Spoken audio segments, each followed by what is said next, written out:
So, Reincarnation didn't work like I thought. Written by me, Viren, read and recorded by me. Cover art, which you can see in the video, is by Poncho Lights Out. Book 1, Chapter 1, Dead and Dreaming.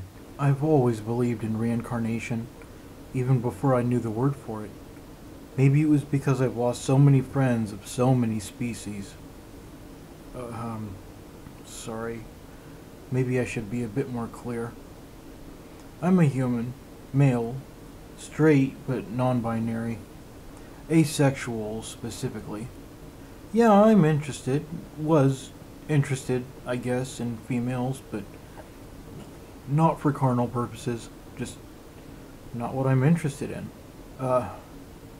Sorry. The blood loss is kinda... I'm not thinking clearly and I know it. It's like it's cloudy inside my head. Like my brain is bobbing on top of fluffy water. No, not fluffy, just pool water, I guess? I haven't had much energy lately anyway. My internal organs have been shutting down for years. That's why I'm in this hospital bed. I don't even know who that was that came in here. I can't reach the emergency call button, and I don't have the strength to scream. Plus, the oxygen mask cuts out most noise I could theoretically make. Whoever it was, I'm too groggy to be able to tell even what gender or race they were. Stabbed me in the kidneys, which failed, which got me into the hospital. Kind of redundant, don't you think? I'm... right. Species. Trees. Dogs. Spiders. I'm not speciest. Species racist. I guess the only real friend I ever had all along, even since I was very young, was death. It always came from my friends, so I guess it's my turn, finally. So tired. Keeping my eyes open is getting really hard. I can feel them fluttering open, but they don't open far, and everything is blurry and dark. My consciousness fades, and it feels like a deep sleep is rapidly taking me over. The next thing I know, I'm not sick or injured anymore. I'm sitting in a comfortable white chair with white tiles that look like they're made of linoleum, but there's real grout, like cement grout, in between them. I have a pull-tab ticket in my hand. Next! I look down at my ticket number. It just says, next, on it. Okay, so that's me. I'm sure this used to have a number on it. I turn it over and look at the other side. Nope, blank. Next! I get up from the egg chair.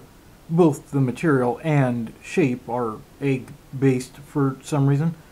The chair almost seems to hover on top of a little white plastic stand, but it really is a giant hard-boiled egg with part of it cut out, so it's shaped like a chair from the Jetsons. I walk up to the lady in the booth window and sit down. When I do, either I shrink or everything else gets bigger. I stand up in shock and everything is normal sized again. The lady tells me to sit down and she and everything else becomes huge. Obey! Huh? Alright. It's like the seating is a mega sterile doctor's waiting office, complete with blue LED lighting, but the service windows are government themed. Exaggerated government themed. What did you die of? The lady asks. Yeah, I'm not entirely sure. Murder? Kidney failure? Bleeding to death? I guess all of those at the same time. Within the same inch. She wiggles her fingers in midair, which looks like typing, but there isn't a keyboard. She seems to be staring intently at something, but I don't see anything. Maybe it's an even higher technology than I heard about on Earth. I knew they were starting to experiment with holographic computer interfaces. She finally says something. Bacterial infection in the heart. What? How did that even get infected? I never had surgery or was wounded in the chest or anything. It says here there was a hole in your heart, and that hole got infected. That's what killed you. I... Okay, well, the hole in the heart thing was just a joke that I used to flirt with cute doctors and nurses when they were checking my heartbeat because of my blood pressure. They'd place a stethoscope on me and I'd say, if you notice a hole in my heart, that's normal because I don't have a girlfriend. It wasn't really a thing, so how'd it get infected now? She reached to where she had pretended a screen was and, grabbing at nothing, and turned. Once it was facing me, I saw what it was. It was a computer screen, my status window, and cause of death. But the entire monitor and screen were made entirely out of carved stone. So my death and cause of death were literally written in stone. Fine. She turned it back to herself after she noticed me read it. She responded, "Okay, obviously there's a problem here, but you see I can't change anything. Let me call a supervisor." A dark and ominous cloud began to seep through the linoleum floor tiles and out of the grout of the ceramic tiles on the wall behind her. They coalesced, and a voice that sounded like a mechanical voice echoing down a long hallway emanated from it.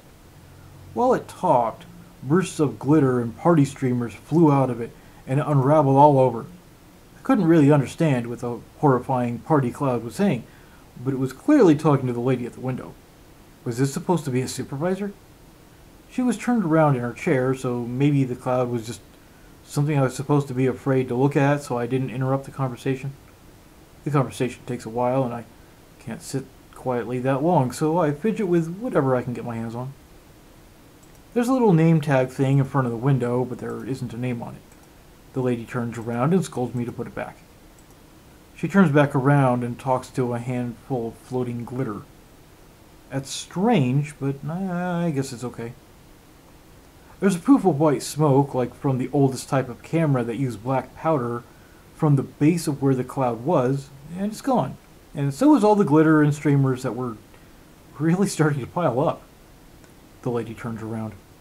"Okay, so we can't help you, but you can be compensated. Well, see you later." She flicks a nearby light switch in the on position, which makes the sound of a toilet flushing. Time stops, or at least it seems to. Nearly instantly, but just slow enough for me to notice, the light shed from the surrounding light sources seems to brighten, though the lights themselves don't change. The light reflecting from the tiles and everything else brightens significantly, and then everything is pure white. The sunlight is blinding, but then it fades. Okay, it doesn't fade, but I get used to it. I'm around 20 years old, wearing dirty, ripped clothes, and I smell like feces. I'm holding a hoe and standing in a dirt field with a row of planted corn in front of me. I feel the wind, and I feel something flop around on my upper back. I reach up with my left hand and feel a hat, so I put it on my head. It's made of straw. Straw hat. In my previous life, I was quite the dork. I actually preferred to call myself a hyper-nerd. Nerd, geek, otaku. Oh yeah, I'm pretty rockin'. But now I'm in medieval times and a peasant. So I went back in time a few hundred years. That's my reincarnation. I hear a voice, but can't tell its direction. A lady walks up to me. She's wearing... It's the lady from the window. "So will this work?" I get a choice? No, this isn't okay. These people in this time period had no hope or freedom or social justice or any of that. "Social... okay." She pulls a piece of toast out of the pocket of her dress and a quill pen from the pocket on her other side. She begins scribbling on the toast. It makes scratchy sounds like she's carving into toast. Finally, something that makes half sense at least. It happens within a single second of paused time, but the few shadows present darken and spread until everything, even the sky, is drenched in pure black emptiness. Light begins to enter my eyes. I'm standing in a cave. It's dark.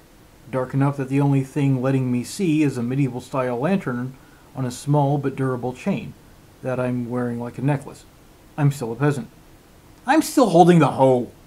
I throw it on the ground and put down the lantern on a nearby rock outcropping, so I don't need to carry this stupid thing, and it illuminates better since it's on a higher position. Looking around, I see a stalagmite. Stalactite? The one on the bottom that points up. I put my straw hat on that. There's something in my pockets too. I didn't realize it before, but I guess I've had it there for a bit now. There's a boulder halfway sticking out of the ground, which looks like I can sit on it. So I do. I reach into my pockets and pull out a bunch of corn seeds. Okay, so apparently peasant me wasn't done working, but why was there grown corn that was in perfect rows while I still had seeds to plant? Something about growth time seems a bit off, so forget that. None of this had made any sense at all. If not for my previous life's schizophrenia, I'd probably have gone nuts by now. Nuts to you, reincarnation! I beat you to it. I hear footsteps coming up from behind me, so I turn around. It's the lady from the window. Alright, so we might have found something else for you. She doesn't wait on a response at all, and instead looks like she's swiping, but I don't see a screen or anything again. Just as before, everything whites out. I'm stepping out of the shower, totally naked, able to feel the humidity from the recently shut off shower head. I have a towel in my hands, white, but it's partially wrapped around my head. I'm female, flat-chested. Hey, just my style. But the lady from the window opens the door to the bathroom. I don't just roll my eyes, I roll my whole head in, flabbergastedness? Is that a word? I ask before she gets a chance to say anything stupid and random. So are we going to just keep jumping around? I mean, I can tell this is the future from my first life, but I'm distracted by my own voice. Such a cutie. Plus the looks and voice make something happen to me down there. I probably shouldn't reincarnate into someone who turns me on. The lady just glares at me. That's your own problem. She looks to be pretending. Okay, it isn't pretending at this point. It's just, she looks like she's flipping through pages of a notebook, but whose pages are made of stone. They're obviously heavy. Alright, I got something else. While remaining conscious, I black out again. I'm in the cave again. I see my straw hat and lantern. Some of the corn seeds that were in my previous pocket had fallen out next to the boulder. Now that I'm nude and wet, I can tell there's a slight draft in the cave and it's pretty cold. The towel now just feels damp and cold and mildewy. It probably isn't, but it feels like it is. I take it off and look at it, fluff it out. Nope, no mildew. But since I already flung unnecessary items around here, and it's the same place, I lay the towel out on the boulder. Before I get a chance to sit down, there, of course. Alright, I found something else. Might work. Mind you, I get off work in about 15 minutes and have paperwork to do before that. So I can't just spend all day gooping off with you. I reply, I thought that time was linear. Why did you bring me from 2020 to, 1500 to 2300 to some sort of cave back and forth? She just stares at me blankly for a while. You aren't allowed to be in the waiting room more than once, so we put you here while we prepared other lives, she added. Plus, time is linear. Just you shouldn't be so strict about how you think of it. Your time is linear. Earth's timeline is linear. Someone else's timeline is linear. Don't consider all of them to be the same timeline. No, not different dimensions or realities or anything, though this world isn't part of either. Just don't think of every timeline running parallel to each other and you'll be fine. But I teleported, reincarnated, into various people in various points of their lives, so did I just reincarnate into an adult? Or was that a glimpse of who I'd be? Or the lady from the service window started to answer, but I interrupted. Wait, not everyone is sapient, right? Some people or animals or plants or bugs or whatever are, and some aren't. And science is too dumb to realize that, and instead looks at the intellectual complexity of an entire species' general intelligence. Yeah. That. Those people didn't have souls. They weren't sapient. So you didn't displace anyone, or kill anyone, or get a body that wasn't at that part in its own timeline or whatever.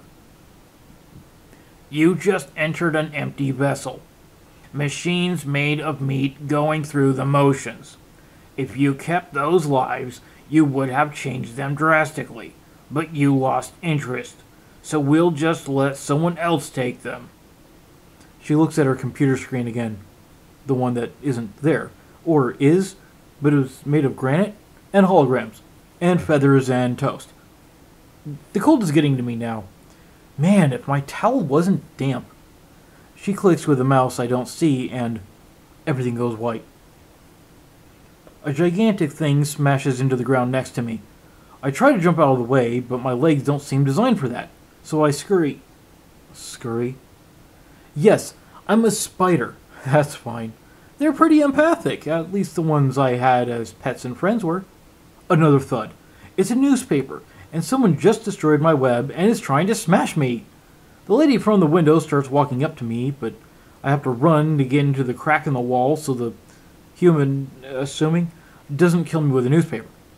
It already smashed my egg sac, so my babies won't be born. Luckily, the lady from the window's slow, apathetic walking seems to be based on where I am and how fast I move, and not anything else.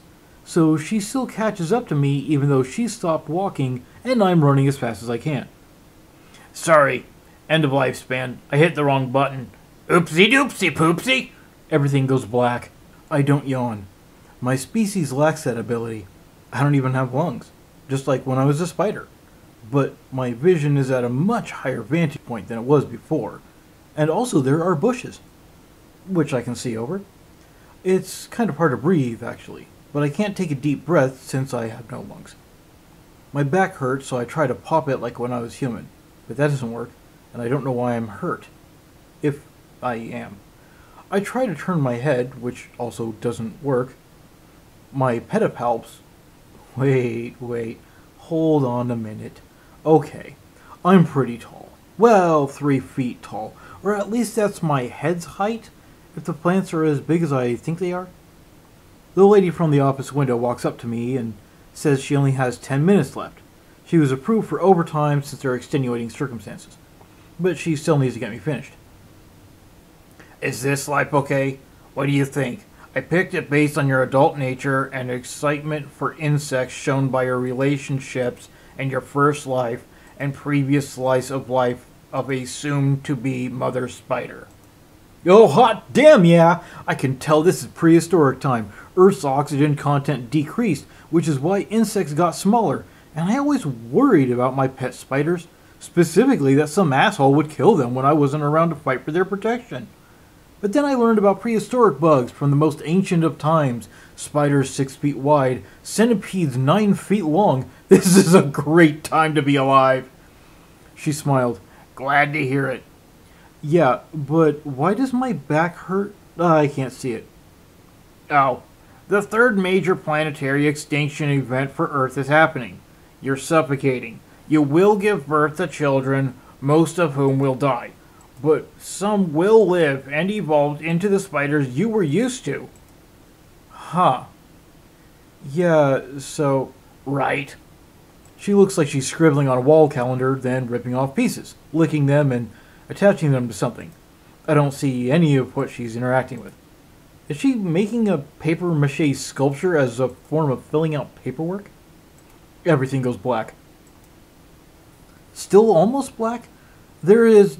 Hey, it's my lantern! The one that appeared as a stupidly gaudy, uncomfortable, heavy necklace. Already waiting for me, sitting on a chair that I can't see, is the lady from the service window. What the heck was her name? Right, the placard didn't say. Neither did she, and she didn't have a name tag. So, I'm told you have to pick one of the lives I've shown you, and I can't show you more. You can go back and see them again if you want, though. About 5 minutes after you saw them the last time. I just nod my head. Frantically, oh, but not the... She cuts me off. Not the ones that are already dead at that point. Of course not. Everything goes black. I'm the giant prehistoric spider. My legs just start to hurt a little, must be worsening asphyxiation. But I can still breathe, and that was promised until I laid my eggs. My surroundings fade, and I'm the hot chick. My towel is gone, but I know where it is. It's on a rock in a cave. I grab a nearby bathrobe, which seems way too big for me. Or maybe the right size, but I like big fluffy things and not form-fitting. The bathrobe belt is attached and within the decorative belt loops, which is fine. I grab it, but I don't have time to put it on. Instead, I'm standing in a field of slowly growing corn, but without my hat or hoe. Confused and somewhat clumsy on my feet, I run towards a wagon and try to grab it, but I miss since I fade out, and I'm a caveman, wearing clothes, with pockets full of corn seeds, holding an oversized cotton terry robe. I was never a caveman before. There's a dead mammoth in front of me, but I'm definitely confused and lightheaded now. I rest my left hand on its tusk. I black out. And wake up in the cave. Near the stuff I left. The mammoth's corpse makes a huge thud and is smashed up against the cave wall, nearly filling the entire cave tunnel. If I tried, I could get around it, though. I don't even feel the need to put on the robe this time, though, since I'm clothed. I fling the robe at a rock spike near my hat. It hits, but it doesn't stay there. Instead, it falls off and is on the rocky floor of the cave. Sorry. I'm completely checked out mentally. I just want to go home. The lady from the service window says to me from the shadows. Okay, I'm saying that just so my inner monologue sounds more dramatic. It's a cave. Clearly it's from the shadows. Okay, just leave me here. This is fine. It's fine. This world isn't like your other one. It's full of magic and monsters, and you said you didn't like being without technology or something, right? Social justice. Right, whatever. That. It isn't here. I sigh deeply. Can you just combine everything in me here so I don't have to choose since you're so pressed for time? I pick my own pockets and let the nearly overflowing amounts of seeds dribble out of my pockets in a manner that's very Shawshank Redemption, akin to the grapple scene. Also, magic, monsters, have you even glanced at my file? She growls aggravatingly and pulls out a knife, which is beautiful, by the way. The handle is an oversized AA battery. Okay, that means that isn't the battery size? Whatever. And the blade looks like it's partially opaque black plastic, but with a tiny blue light in the crossguard. Its light traveling along a clear glass circuit-like blood groove, and the blade itself has red glowing runes that look very Daedric.